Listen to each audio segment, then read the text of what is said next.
నేను తీసుకొస్తాం మనం మర్చిపోయాం. అందుకే ఇక్కడ ఉన్న కార్యకర్తలు నేను కోరుతున్నా, అందరం ప్రజల్లోకి వెళ్ళాలా. ఈ 2 నెలలు మనం కష్టపడాలి. ఈరోజు మన నియోజకవర్గానికి ధర్మాన ప్రసాదరావు గారు ఎమ్మెల్యేగా ఉన్నారు, ఇప్పుడు ఏకంగా మంత్రిగా కూడా ఉన్నారు. ఆయన నేను సూటిగా ప్రశ్నిస్తున్నా, మీ కొడుకు ఇసుక దోపిడి తప్ప మీరు నియోజకవర్గానికి చేసింది ఏంటి?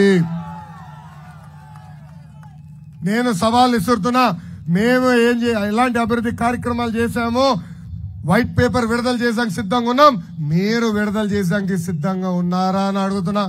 అంతెందుకు, టైం డేట్ చెప్పండి, చర్చకి మేము వస్తాం, మీరు వస్తారా అని ఈ సభాముఖంగా అడుగుతున్నా. ఎమ్మెల్యేగా ఉన్నప్పుడే నియోజకవర్గాన్ని అంత అభివృద్ధి చేశాం, అదే ఇప్పుడు మంత్రి గారు వస్తే నియోజకవర్గం ఎలా ఉండాలి, రూపురేఖలు మారాలి. కనీసం రోడ్డు పైన ఉన్న గుంతలు ఇక్కడ ఉన్న మంత్రి గారు పూడ్చే పరిస్థితుల్లో లేరు. ఇంకా పెద్ద ఎత్తున సావిత్రిపురం దగ్గర 23 ఎకరాలు ఈయన కుటుంబ సభ్యులు కలిసి అక్కడున్న భూమిని కూడా కొట్టేశారు. ఇక్కడున్న యువతకి నేను ఒక హామీ ఇస్తున్నా, 2024లో తెలుగుదేశం పార్టీని గెలిపించండి. గతంలో అనంతపూర్కి కియా మోటార్స్ ఎట్ట తీసుకొచ్చామో అదే విధంగా మన ప్రాంతానికి పెద్ద ఎత్తున పరిశ్రమలు తీసుకొచ్చే బాధ్యత వ్యక్తిగతంగా నేను తీసుకుంటాను. ఇక్కడ ఒక సెజ్ ఏర్పాటు చేస్తాను. అసలు సిక్కోలంటే కష్టపడే మనుషులు. అమరావతిలో ఎక్కడ కన్స్ట్రక్షన్ పని జరుగుతుంటే అక్కడ సిక్కోలు ఉంటారు. అంతెందుకు, హైదరాబాద్ లో ఎవరన్నా ఇల్లు కానీ కాంప్లెక్స్ కడితే అక్కడ పనిచేసేది మన సిక్కోలు. అలాంటిది ఇక్కడ అవకాశాలు నేను కల్పిస్తా, మన ప్రాంతంలోనే మన ఉద్యోగాలు చేసే పరిస్థితి తీసుకొచ్చే బాధ్యత నేను తీసుకొస్తానని ఈ సభాముఖంగా మీ అందరికి నేను తెలుపుతున్నాం.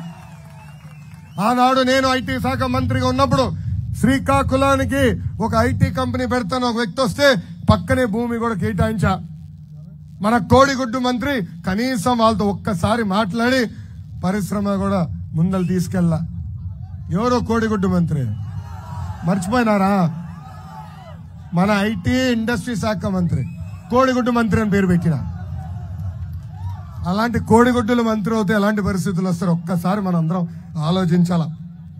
ఇంకా పెద్దలు ఒక విషయం కోరారు, ఆర్మీలో మిలిటరీలో పెద్ద ఎత్తున సిక్కోలు ఉంటారు, బాగా కష్టపడతారు. నేను ఢిల్లీలో ఉన్నప్పుడు ఇతర నాయకుల్ని కలిసేదానికి వెళ్ళా. అక్కడ వాళ్ళకి బాడీ గార్డ్స్ అంతా సిక్కోలే ఉన్నారు. వాళ్ళందరూ నన్ను గుర్తుపట్టారు.